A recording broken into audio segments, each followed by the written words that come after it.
Sebanyak 4 orang resmi dilaporkan ke polisi imbas tudingan ijazah palsu milik Presiden ke-7 Republik Indonesia Joko Widodo. Ormas Pemuda Patriot Nusantara bersama sejumlah relawan Jokowi resmi melaporkan dugaan penghasutan ke Polres Metro Jakarta Pusat pada Rabu 23 April 2025.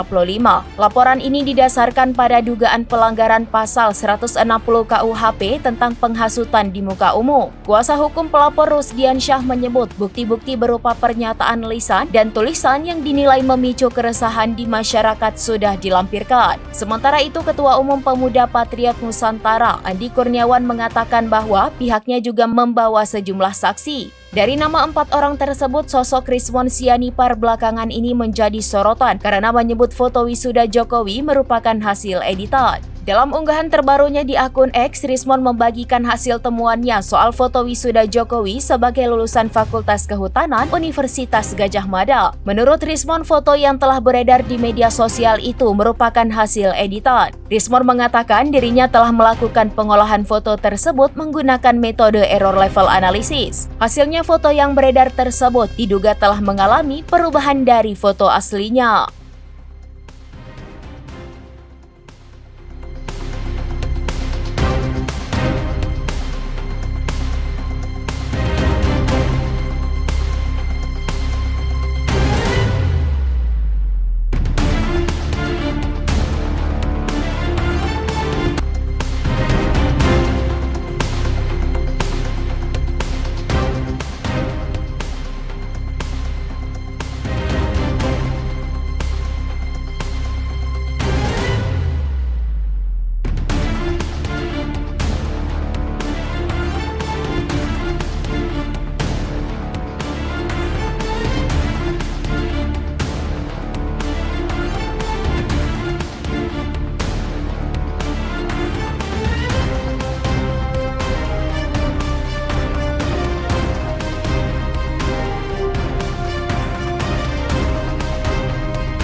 Download Tribun X sekarang, menghadirkan lokal menjadi Indonesia.